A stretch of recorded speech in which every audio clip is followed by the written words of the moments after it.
మొఘల్ సామ్రాజ్యంలో నెక్స్ట్ పాలకుడు ఔరంగజేబు. ఔరంగజేబు యొక్క పరిపాలన 1668 నుండి 1707 వరకు, అంటే సుదీర్ఘ కాలం పాటు పరిపాలన చేసినటువంటి అక్బర్ చక్రవర్తి తర్వాత అంత సుదీర్ఘ కాలం పాటు పరిపాలన చేసినటువంటి గొప్ప పాలకుడు, చివరి ప్రసిద్ధ మొఘల్ చక్రవర్తి ఔరంగజేబు. ఔరంగజేబు అలంగీర్ అనేటువంటి బిరుదుతోనే ఆయన ఢిల్లీ సింహాసనాన్ని అధిష్ఠించి మొఘల్ సామ్రాజ్యాన్ని సుమారు 40 సంవత్సరాల పాటు పరిపాలన చేశాడు. అలంగీర్ అంటే ప్రపంచ విజేత అనేటువంటి అర్థం వచ్చే రీతిలో ఈయన పరిపాలన చేయడం జరిగింది. అయితే ఈయన ప్రధానమైనటువంటి అంశాల్లో దక్కన్ విధానము, ముఖ్యంగా ఔరంగజేబు సున్నీ మతస్థుడైనప్పటికీ ఈయన సహసిద్ధంగా సున్నీ మతస్థుడు కావడం వల్ల దక్షిణ భారతదేశాన్ని పరిపాలించేటువంటి రాజవంశాలన్నీ కూడా సియా మతస్థులు కావడం వల్ల, ముఖ్యంగా బీజాపూర్, గోల్కొండ, అహ్మద్ నగర్, బీదర్, బీరర్ ఈ రాజ్యాలన్నీ కూడా సియా మతానికి చెందడం వల్ల ఆ ప్రాంతాలని ఆక్రమించుకోవాలనే కాన్సెప్ట్ తోనే ఆయన దక్షిణ భారతదేశం మీద ఎక్కువ దృష్టి కేంద్రీకరించడం జరిగింది. అంతేకాకుండా ఆయన తన తండ్రి షాజహాన్ కాలంలో దక్కన్ గవర్నర్ గా ఉండడం వల్ల దక్కన్ పరిస్థితులను కూడా తనకు తెలుసు కాబట్టి వరుస క్రమంలో ఈ రాజ్యాల్ని ఆక్రమించుకోవడం కోసం అహ్మద్ నగర్, బీజాపూర్, బీదర్, బీరర్, గోల్కొండ 1687లో అబుల్ హసన్ తానిషా అయినటువంటి చివరి గోల్కొండ సుల్తాన్ ను కూడా ఓడించి ఈ ప్రాంతాలన్నింటినీ కూడా భారతదేశంలో ముఖ్యంగా మొఘల్ సామ్రాజ్యంలో విలీనం చేయడం జరిగింది. అందుకే జాదునాథ్ సర్కార్ మాటల్లో చెప్తే మనకి ముఖ్యంగా ఔరంగజేబు తన యొక్క పరిపాలన విధానం మొత్తం కూడా దక్షిణ భారతదేశం మీదనే కేంద్రీకరించడం వల్ల అదే తనకి చివరికి తన రాజ్య పతనానికి కారణమైంది. దక్కన్ విధానము మొఘల్ పరిపాలనలో ఔరంగజేబు యొక్క దక్కన్ విధానమే అతని యొక్క రాజ్య పతనానికి ఒక రాచపుండులాగా తయారైంది అని చెప్పేసి జాదునాథ్ సర్కార్ పేర్కొనడం జరిగింది. అంతేకాకుండా తనకు అడ్డుగా ఉన్నటువంటి సియా రాజ్యాల్ని అడ్డగించడం వల్ల క్రమక్రమంగా శివాజీ నాయకత్వంలో మరాఠీ సామ్రాజ్యము విజృంభించడం జరిగింది. శివాజీ ఆధ్వర్యంలో గెరిల్లా యుద్ధ పద్ధతుల ద్వారా మొఘల్ సామ్రాజ్యానికి ఒక ప్రత్యక్షమైనటువంటి పోరాటం రావడానికి కారకుడే ఔరంగజేబు. కారణం ఏంటి అంటే అక్కడ శివాజీకి దక్షిణ భారతదేశంలో ఉన్న ముస్లిం రాజ్యాలకు మధ్య నిరంతర సంఘర్షణ ఉన్న కాలంలోనే ఔరంగజేబు దక్షిణ భారతదేశంలో ఉన్న ముస్లిం రాజ్యాలని ఆక్రమించుకోవడంతోనే శివాజీ నెక్స్ట్ టార్గెట్ మొఘల్ సామ్రాజ్యం మీద పెట్టడం వల్ల ఇక్కడ ఔరంగజేబు శివాజీ యొక్క ప్రతిఘటనని దక్షిణ భారతదేశంలో ఎదుర్కోవాల్సి వచ్చింది. అంతేకాకుండా ఔరంగజేబు యొక్క మత విధానం కూడా చివరికి మొఘల్ సామ్రాజ్య పతనానికి బీటలు బారడానికి ప్రధానమైనటువంటి కారణమైంది. అదేంటి అంటే ముఖ్యంగా ఔరంగజేబు తన సున్నీ మతస్థుడు కావడం వల్ల, అంతేకాకుండా సహసిద్ధంగా మత పిచ్చివాడు కావడం వల్ల, అంటే సహసిద్ధంగా తమ మతం మీద విపరీతమైనటువంటి వ్యామోహంతో మత సహనం లేకపోవడం వల్ల సున్నీ మతాన్ని, ఇస్లాం మతంలో కూడా సున్నీ మతాన్ని ఎక్కువగా అభిమానించడం వల్ల ఖురాన్ని బాగా కంఠస్థం చేసి తమ యొక్క సున్నీ మతమే గొప్పదనే భావంతో ఆయన మిగిలిన మత కార్యక్రమాలన్నింటినీ కూడా రద్దు చేయటము, నిషేధించటము, ఒక ప్రత్యేకమైనటువంటి శాఖను ఏర్పాటు చేశాడు. ఆ శాఖ పేరే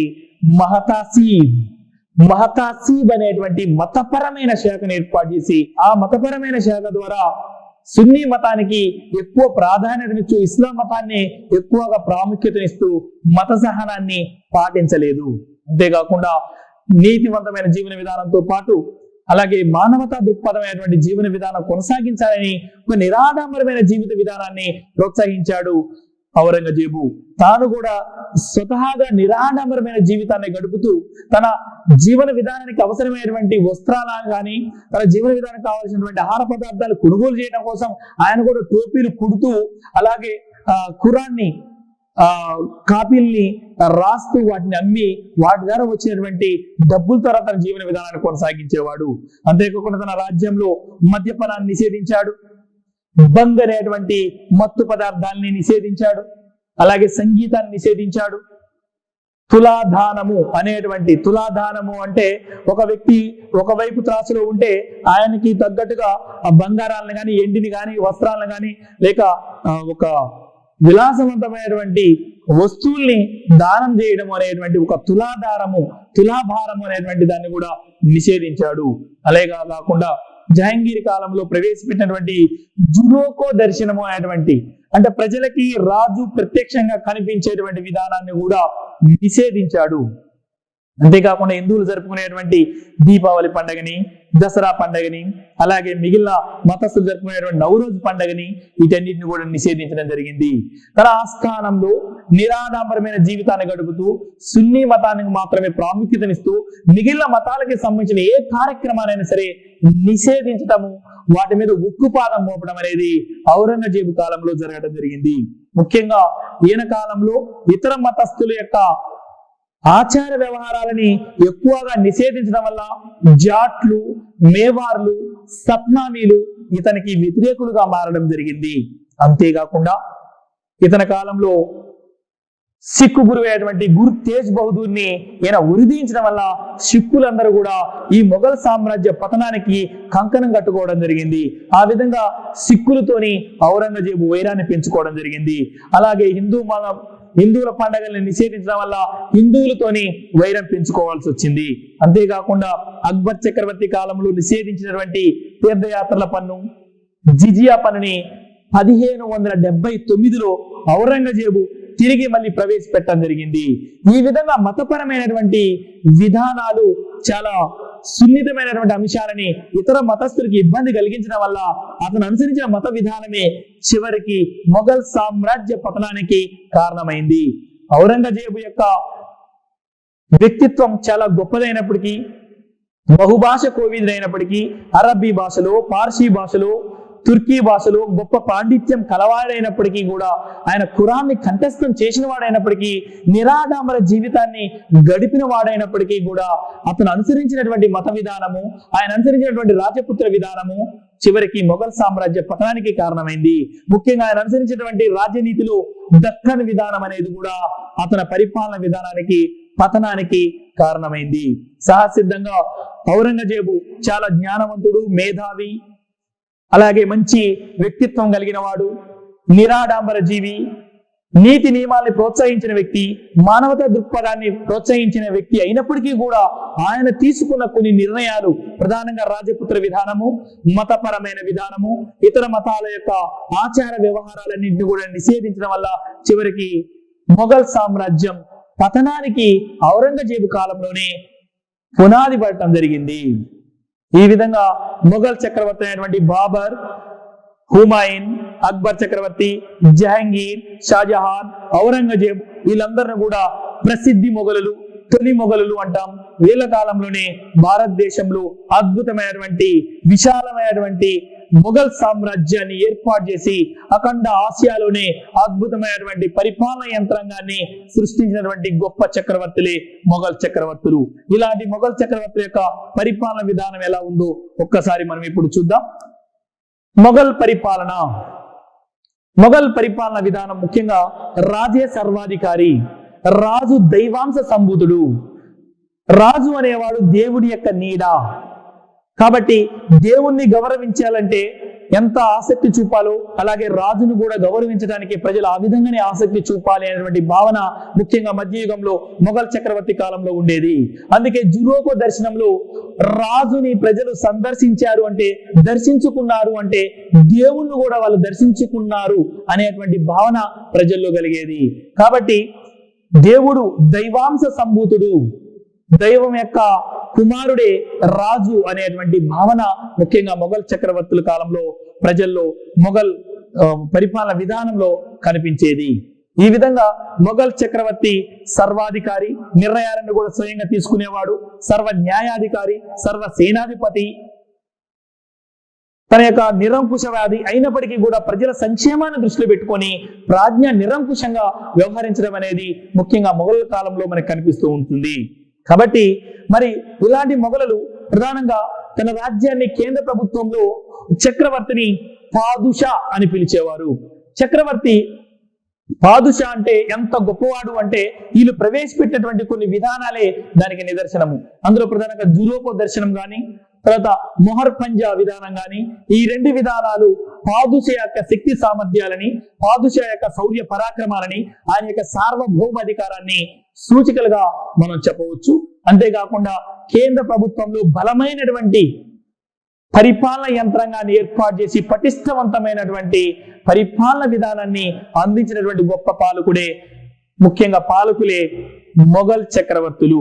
వాళ్ళు ప్రధానంగా అన్నిటికంటే అత్యంత కీలకంగా ఉన్నటువంటి తమ కింద మంత్రులు అత్యున్నతమైనటువంటి పాత్ర ఎవరికి వహించేవారు అంటే దివాన్ లేదా వకీల్. మొఘల్ ఆస్థానంలో రాజు తర్వాత మిగిలిన మంత్రులకి రాజుకి మధ్య అనుసంధానంగా వ్యవహరించే మంత్రిని మనం ఆర్థిక మంత్రి అంటాం.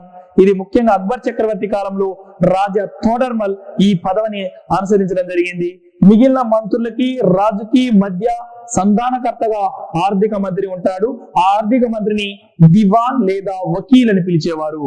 అదే కాలంలో మొఘల్ కాలంలో వజీర్ అంటేనేమో రెవెన్యూ మంత్రి, మిర్బక్సి అంటేనేమో సైనిక శాఖ అంటే సైన్యాన్ని చూసుకునేటువంటి మంత్రి, తర్వాత ఖాన్ ఈ సమాన్ అంటే రాజ అంతఃపుర వ్యవహారాలు చూసుకునేటువంటి మంత్రి, సదర్ ఉస్ సదర్ అంటే రాజ్యంలో మతపరమైన విషయాల్ని చూసుకునేటువంటి మంత్రి, తర్వాత ముఖ్య కాజీ అంటే న్యాయ వ్యవహారాలు చూసుకునే మంత్రి.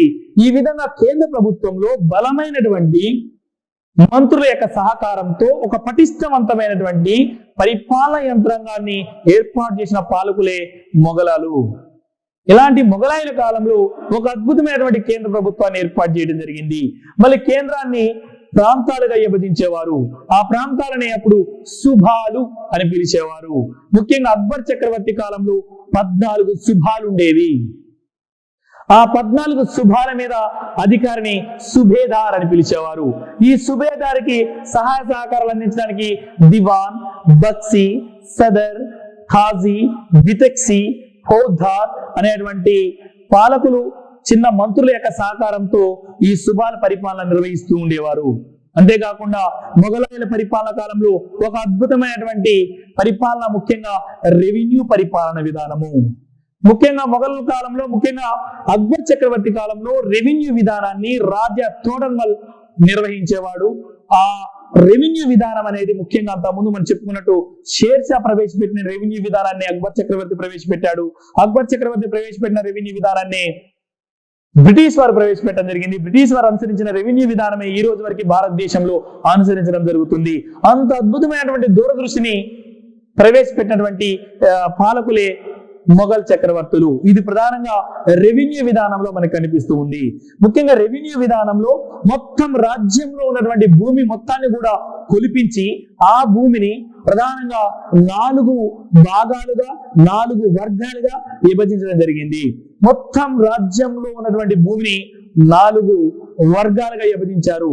పోలాస్, పరౌటి, చచార్, బంజార్ అని 4 భాగాలుగా మొత్తం సేద్య భూమిని విభజించి అందులో పండిన పంటని, పోలాస్ అంటేనేమో సంవత్సరానికి 3 పంటలు పండే భూమి, పరౌటి అంటేనేమో సంవత్సరానికి 2 పంటలు పండే భూమి, సచార్ అంటేనేమో సంవత్సరానికి 1 పంట పండే భూమి, బంజార్ అంటేనేమో సేద్యములు లేని భూమి.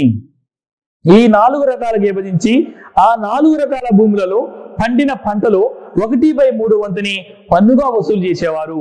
ఆ విధంగా వసూలు చేసే విధానాన్ని ఏమని అంటారు అంటే దహసాల్ పద్ధతి అంటారు. ఈ దహసాల పద్ధతి అంటే పండిన పంటను బట్టి 1/3 వంతు శిస్తును వసూలు చేసే విధానాన్ని దహసాల పద్ధతి అంటారు. ఈ విధంగా ప్రాంతాలలో ఈ భూముల్లో పండే పంటని శిస్తు వసూలు చేయడం కోసం మనకి ప్రధానంగా కొంతమంది ఉద్యోగస్తులు నియమించడం జరిగింది. వాళ్ళల్లో ప్రధానంగా ఖానుంగో, అమీల్, ఖార్కూన్, తర్వాత మిర్బక్సి, బితిక్సి ఈ 4 యొక్క ఉద్యోగుల సహకారంతో ఈ దహసాల పద్ధతిని ప్రాంతాలలో మొఘల్ చక్రవర్తులు పన్నుగా వసూలు చేసేవారు. బంజారా భూములకి నీటిపారుదల సౌకర్యాలని కల్పించి వాటిని కూడా సేద్యంలోకి తీసుకొచ్చి వాటిని కూడా పండించే విధానం అనేది మొఘల్ చక్రవర్తి కాలంలో ప్రారంభమైంది. కాబట్టి మొఘల్ చక్రవర్తుల కాలంలో వ్యవసాయ రంగానికి విపరీతమైన ప్రాముఖ్యత ఇవ్వడం వల్ల, మిగులు పంటలు ఎక్కువగా రావడం వల్ల ఆ పంటల నుండి పారిశ్రామిక రంగానికి కూడా ఈ వ్యవసాయ రంగం తోడ్పడటము, అలాగనే వర్తక వాణిజ్య రంగాలు కూడా అభివృద్ధి పదంలోకి పోవడం అనేది మొఘల్ చక్రవర్తి కాలంలో బాగా మనకి కనిపిస్తూ ఉంటుంది. ముఖ్యంగా మొఘలాయన కాలంలో భారతదేశంతో పాటు ఇతర దేశాలకి, ముఖ్యంగా చైనాతోని కానీ, పశ్చిమాసియా దేశాలైనటువంటి అరబ్ దేశాలతోని, ఆగ్నేయాసియా దేశాలతోని వర్తక వాణిజ్యాలు అనేవి ముఖ్యంగా మొఘల్ చక్రవర్తి అక్బర్ కాలంలో మనకి ప్రధానంగా కనిపిస్తూ ఉంటుంది. సైనిక విధానం మీదనే మొఘల్ సామ్రాజ్యం యొక్క పునాదులు ఆధారపడి ఉన్నాయి. భారతదేశంలో ఉన్నటువంటి ఢిల్లీ సుల్తాన్ల యొక్క సైనిక వ్యవస్థకి భిన్నంగా మొఘలాయులు తమ సైనిక వ్యవస్థని అధునాతనమైన పద్ధతుల ద్వారా, అధునాతనమైన ఆయుధాలను ఉపయోగించి, అధునాతనమైన వ్యూహాలను ఉపయోగించి యుద్ధం చేయడం వల్ల భారతదేశంలో మొఘల్ సామ్రాజ్యాన్ని స్థాపించడం జరిగింది. కాబట్టి మొఘల్ సామ్రాజ్యము అంత విశాలమైన సామ్రాజ్యాన్ని స్థాపించడానికి ప్రధానమైన కారణం ఏంటి అంటే మొఘల్ యొక్క సైనిక విధానము. కాబట్టి మధ్య యుగంలో భారతదేశ చరిత్రలోనే అతిపెద్ద సైన్యాన్ని పోషించినటువంటి ఘనత మొఘల్ చక్రవర్తులకి దక్కుతుంది. ఆ కాలంలో ప్రపంచంలోనే ఏ దేశంలో లేనటువంటి సైనిక శక్తి భారతదేశంలో ఉంది. కాబట్టి మొఘల్ చక్రవర్తులు తమ రాజ్యాన్ని పశ్చిమోత్తరంగా కానీ, తూర్పు కానీ, దక్షిణానికి కానీ ఇలా విశాలమైనటువంటి రాజ్యాన్ని సరిహద్దులుగా కలిగి ఉండడానికి ప్రధానమైనటువంటి కారణమే సైనిక వ్యవస్థ. అలాంటి సైనిక వ్యవస్థలో ప్రధానంగా రెండు వర్గాలు ఉండేవి. అంటే మొఘల్ యొక్క సైనిక విధానము రెండు భాగాలు. ఒకటి ఇంపీరియల్ సైన్యము, దాన్ని సిద్ధ సైన్యము అంటాము. అది ఆ సిద్ధ సైన్యాన్ని చక్రవర్తి స్వయంగా తమ యొక్క పర్యవేక్షణలోనే ఆ సైన్యాన్ని పోషించేవాడు. రెండో వర్గము మన్సబ్దారి సైన్యము. ఈ మన్సబ్దారి సైన్యాన్ని ప్రవేశపెట్టినటువంటి మొఘల్ చక్రవర్తి ఎవరు అంటే అక్బర్ చక్రవర్తి. అక్బర్ చక్రవర్తి కాలంలో సైనిక శక్తి యొక్క అవసరాన్ని గ్రహించి సిద్ధ సైన్యంతో పాటు మన్సబ్దారి సైన్యాన్ని కూడా తీసుకురావడం జరిగింది. మన్సబ్దారి అంటే మన్సబ్ అంటే ఉద్యోగి లేక హోదా, దారి అంటే విధానము అంటే పద్ధతి, అంటే హోదా పద్ధతి లేదా ఉద్యోగ పద్ధతి లేదా విధానము. మన్సబ్ అంటే హోదా లేక ఉద్యోగి అనే అర్థంతోని ఈ మన్సబ్దారి సైన్యాన్ని కూడా అక్బర్ చక్రవర్తి కాలంలో అభివృద్ధి చేయడం జరిగింది. ఈ మన్సబ్దారి విధానంలో ప్రధానంగా 10 మంది సైనికుల నుంచి 10,000 మంది సైనికుల వరకు కూడా వివిధ రకాలుగా పోషించవచ్చు, తయారు చేయవచ్చు. అంటే ఒక మన్సబ్ కింద 10 మంది సైనికులు తయారు చేయొచ్చు, ఒక మన్సబ్ 20 మందిని తయారు చేయొచ్చు, 100 లేక 1000 అట్లా 10,000 మందికి కూడా ఒక మన్సబ్ ఉండేవాడు. కాబట్టి వాళ్ళు తయారు చేసే సైన్యాన్ని బట్టి వాళ్ళకి ఉద్యోగాలు ఇచ్చేవారు. ఉద్యోగాలు కూడా ధన రూపంలో ఇవ్వడం కూడా జరిగింది కొంతకాలం.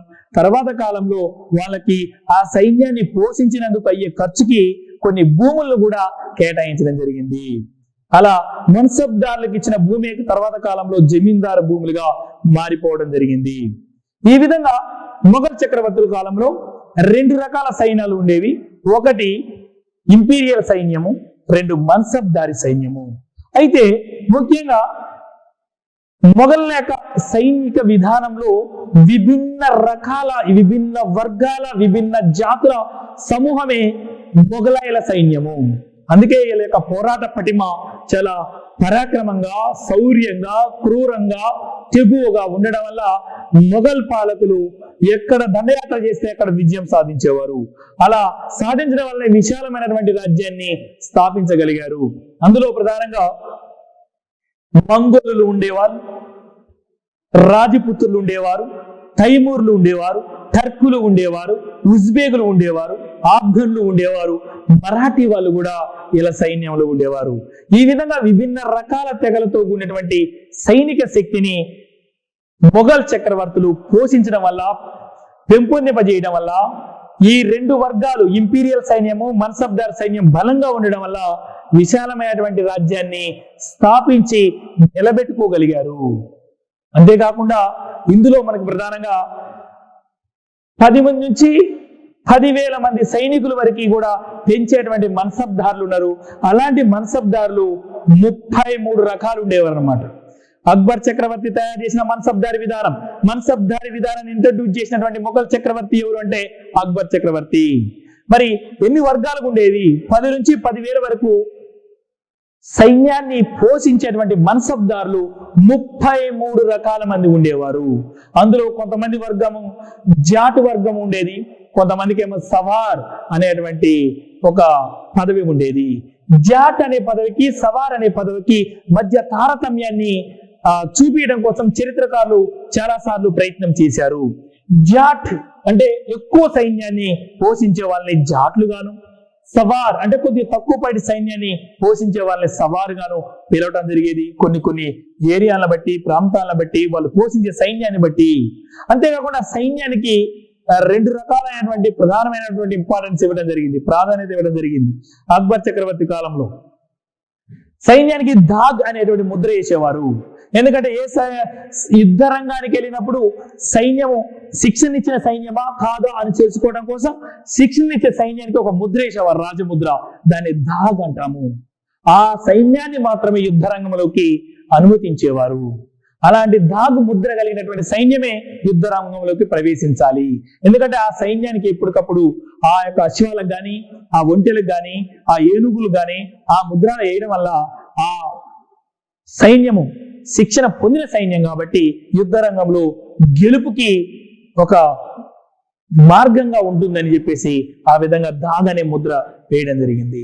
ఇక అదే విధంగా ఎంతమంది ఏ మన్సబ్దార్ దగ్గర ఎంతమంది సైన్యం ఉన్నారు, ఆ సైన్యం యొక్క వివరాలు, వారి యొక్క పేర్లు, ఎంత శిక్షణ పొందారు, ఎంతకాలం శిక్షణ ఇచ్చారు, వీటన్నిటి గురించి వివరించడం కోసం ఒక పట్టిక ఉండేది. ఆ పట్టికని చెహరా అంటారు అన్నమాట. అంటే ఒక్కొక్క జాట్ దగ్గర కానీ, సవార్ దగ్గర కానీ ఎంతమంది సైనికులు ఉన్నారు, వాళ్ళు ఎంతకాలం శిక్షణ పొందారు, ఏ సైనికులు ఏ రకమైనటువంటి ఏ మేలు రక జాతికి చెందిన అశ్వాలు అని తెలుసుకోవడం కోసం ఒక పట్టికని ఒక ఆధార పట్టిక ఉండేది. దాన్ని చెహరా అంటారు అన్నమాట. ఇలాంటి దాగ్, చెహరా అనేటువంటి పద్ధతులు అక్బర్ చక్రవర్తి కాలం నుండి ప్రవేశపెట్టడం జరిగింది. ఆ విధంగా సైనిక శక్తి అనేది మొఘల్ సామ్రాజ్యానికి ప్రతిష్టలు తీసుకొచ్చింది. అంతేకాకుండా ఇక మొఘల్ కాలం నాటి సాంఘిక పరిస్థితులు ఏమిటి? మొఘల్ కాలంలో ప్రధానంగా సమాజము 3 వర్గాలుగా ఉండేది. అంటే మొఘల్ కాలంలో ఉన్నటువంటి సమాజం మొత్తాన్ని మనం పరిశీలించినట్టయితే చరిత్రకారుల యొక్క అభిప్రాయం ప్రకారం సమాజంలో ప్రధానంగా 3 వర్గాలు. ఒకటి రాజ కుటుంబము అనేదేమో ప్రథమ వర్గం అయితే, ప్రభువులు అంటే మన్సబ్దారులు కావచ్చు, జాట్లు కావచ్చు, సవార్లు కావచ్చు, అదే మంత్రులు కావచ్చు, వీళ్ళందరేమో 2వ వర్గము. మిగిలిన వ్యవసాయ వర్గము, కూలి వర్గము, మిగిలిన వర్గాలన్నీ కూడా సామాన్యులుగా పిలిచేవారు. ఈ విధంగా 3 వర్గాల ప్రజలు మొఘళ్ళ కాలంలో జీవించేవారు. అంతేకాకుండా సతీ సహగమనం ఆచారం ఉంది. అలాగే బాల్య వివాహాలు ఉండేవి, వితంతు పునర్వివాహాలు అంతా జరిగేవి కావు. అంతేకాకుండా పుట్టగానే ఆడపిల్లని చంపేటువంటి ఆచారం కూడా ఉండేది. అంతేకాకుండా వెట్టి చాకిరి విధానము, దేవదాసి వ్యవస్థ, ఇవన్నీ కూడా మొఘళ్ళ కాలంలో ఉన్నటువంటి సాంఘిక దురాచారాలు. అయితే సమాజంలో మూఢనమ్మకాలు, మూఢ విశ్వాసాలు, జ్యోతిష్యం మీద నమ్మకము, అలాగే మనకి అపశకనాలు అనేటువంటి భావనలు ఎక్కువగా నాటి సమాజంలో మనకు కనిపిస్తూ ఉండేవి.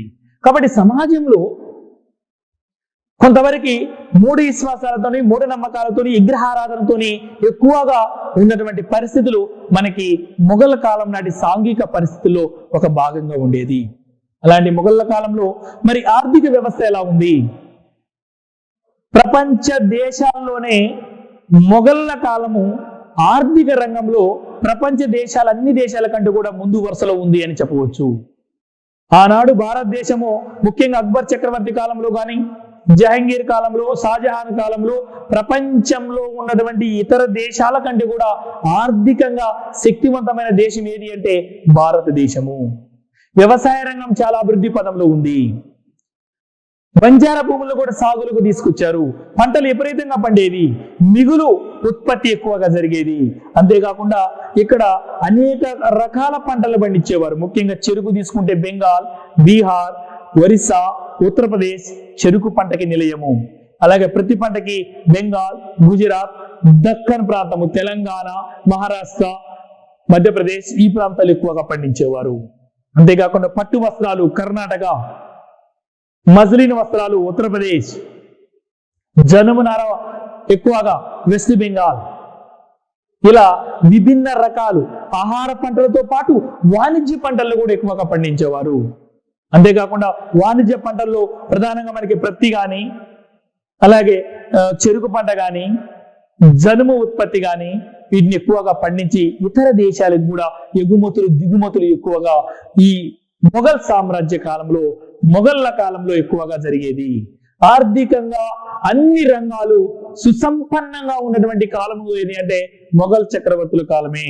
వర్తక వాణిజ్యాలు కూడా బాగా అభివృద్ధి జరిగి, ముఖ్యంగా సముద్ర తీరం నుంచి సముద్ర మార్గంలో కానీ, భూ మార్గంలో ఒక ప్రాంతం నుంచి ఇంకో ప్రాంతానికి నదుల మార్గాల ద్వారా కానీ, రోడ్డు మార్గాల ద్వారా కానీ విపరీతంగా వస్తు మార్పిడి ఎక్కువగా జరిగేది.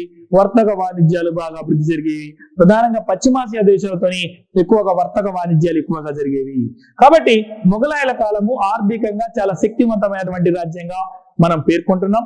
ఆ కాలంలో ప్రజలందరూ కూడా చాలా సుఖవంతంగా, చాలా సౌఖ్యంగా, చాలా విలాసవంతంగా జీవించారు.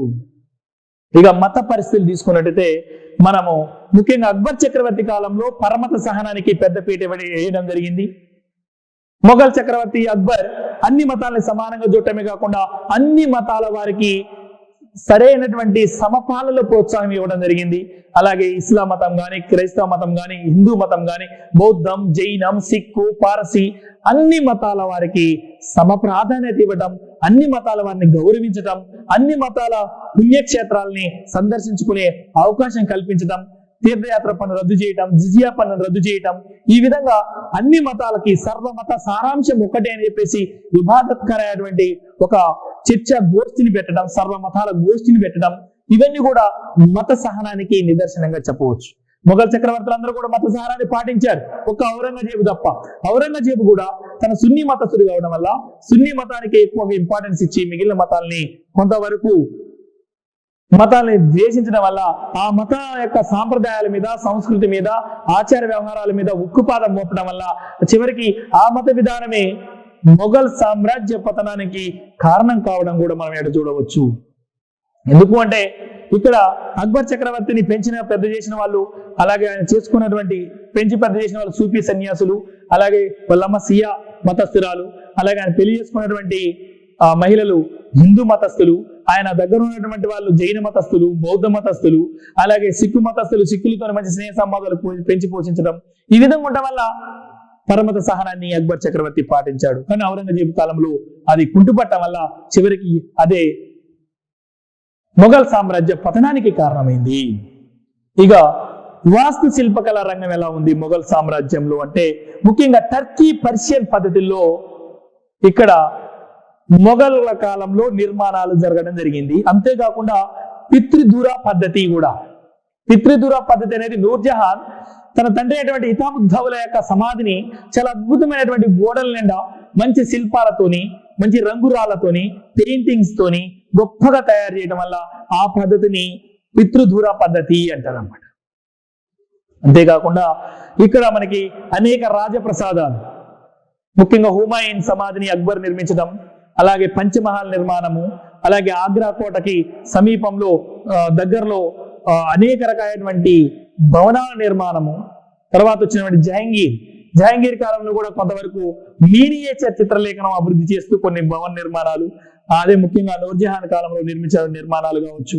అలాగే అందరికంటే గొప్పగా షాజహాన్ కాలంలో ఎర్రకోట గాని, తాజ్ మహల్ 22 సంవత్సరాల పాటు నిర్మించిన గొప్ప నిర్మాణము, పాలరాతితో నిర్మించినటువంటి ప్రపంచీయంతలో ఒక వింత, అలాగే ఎర్రకోట, ఎర్ర రాయితో నిర్మించినటువంటి గొప్ప నిర్మాణము, జామా మసీద్, అలాగే దివానియాం, అలాగే షేర్షా సూరి యొక్క సమాధి, పురాణా కిల్లా, అలాగే అక్బర్ చక్రవర్తి కాలంలో ఆగ్రా కోటలో ఉన్నటువంటి ఎర్ర ఇసుకతో నిర్మించిన నిర్మాణాలు, ఇవన్నీ కూడా మొఘళ్ల కాలంలో నిర్మించిన గొప్ప గొప్ప వాస్తు శిల్ప కళారంగానికి ఒక అద్భుతమైన నిలయంగా, స్వర్ణయుగంగా మనం పేర్కొనడం జరిగింది. అంతేకాకుండా చిత్రలేఖనము, సంగీతము, ముఖ్యంగా హుమాయూన్ కాలంలో మీర్ సయ్యద్ అలీ అబ్దుల్ సమద్, అలాగే జహంగీర్ కాలంలో, అక్బర్ కాలంలో అనేక మతస్థులు అనేక రంగాల్లో, ముఖ్యంగా చిత్రలేఖనంలో కానీ అలాగే సంగీత రంగాల్లో అనేక రకాల వాయిద్యాలను కనిపెట్టడం కానీ, వాటిని ప్రోత్సహించడం కానీ, వాటిని అభివృద్ధి పదంలో తీసుకెళ్లడం కానీ, సమాజంలో వ్యాప్తి చేయడం కానీ, చిత్రలేఖనం, పెయింటింగ్స్ బాగా అభివృద్ధి పదంలో తీసుకురావడం కానీ జరిగింది. భాషా సాహిత్యము, వీళ్ళు ప్రధానంగా మొఘలాయలు అనుసరించిన భాష పర్షియన్ భాష, వాటితో పాటు తుర్కీ భాషను కూడా వాళ్ళు వ్యాప్తి చేశారు. తర్వాత అరబిక్ భాషను కూడా వ్యాప్తి చేశారు. వీళ్ళ తర్వాత హిందీ కూడా కొంత అభివృద్ధి పదంలోకి రావడం జరిగింది. ఉర్దూ భాష కూడా అభివృద్ధి పదంలోకి రావడం జరిగింది. దాంట్లో అనేక రకాలైనటువంటి సాహిత్యం కూడా వెలుగులోకి రావడం జరిగింది. ముఖ్యంగా తుర్కీ భాషలో, చాగ్తాయ్ తుర్కీ భాషలో బాబర్ తుజ్కీ బాబరి అనే గ్రంథాన్ని రచించడం జరిగింది. హుమాయూన్ నామని గుల్బదన్ బేగం ఒక అద్భుతమైన గ్రంథంగా రచించడం జరిగింది. తర్వాత వచ్చినటువంటి అక్బర్ చక్రవర్తి కాలంలో అబుల్ ఫజల్, అక్బర్ నామా, ఐనీ అక్బరి అనేటువంటి గొప్ప గ్రంథాలు, అలాగే జహాంగీర్ కాలంలో తుజ్కీ జహాంగీర్ అనేటువంటి గ్రంథాన్ని తన స్వీయ చరిత్రగా జహాంగీర్ రచించడం జరిగింది. అదేవిధంగా షాజహాన్ కాలంలో పాదుషనామా, ఈ గ్రంథాలన్నీ కూడా ముఖ్యంగా అరబిక్ భాషలోను పర్షియన్ భాషలోను ఎక్కువగా రావడం జరిగింది. తర్వాత కాలంలో మనకి బీర్బల్ కానీ, తర్వాత వచ్చినటువంటి ఆ బీర్బల్ కాలంలో వచ్చినటువంటి గొప్ప గొప్ప హిందీ సాహిత్యము, తర్వాత వచ్చిన ఉర్దూ సాహిత్యం కూడా మొఘలాయుల కాలంలో ఉన్నటువంటి గొప్ప అభివృద్ధిగా మనం చెప్తాము. ఈ విధంగా అన్ని రంగాలలో సమపాలలో ఒక అద్భుతమైన ప్రగతి సాధించింది కాబట్టి మొఘలాయుల కాలాన్ని మధ్యయుగంలో స్వర్ణయుగంగా పిలవడం జరిగింది.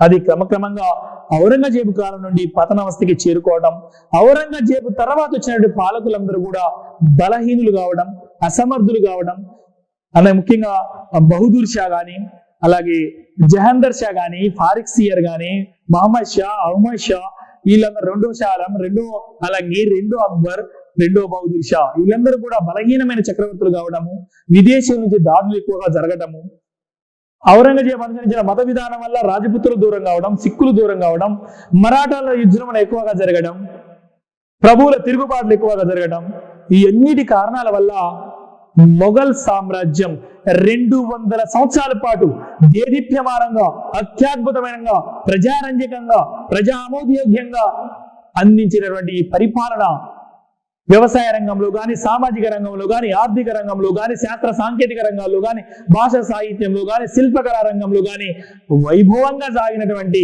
స్వర్ణయుగంగా కీర్తించబడినటువంటి మొఘలాయుల యుగం క్రమక్రమంగా పతనమవుతూ క్రీశకం 1857 నాటికి బ్రిటిష్ వారి చేతుల్లో పూర్తిగా పరిసమాప్తం కావడం జరిగింది. ఈ విధంగా మొఘళ్ళు మధ్యయుగంలో భారతదేశానికి ప్రపంచంలోని కీర్తి ప్రతిష్టలు తీసుకురావడం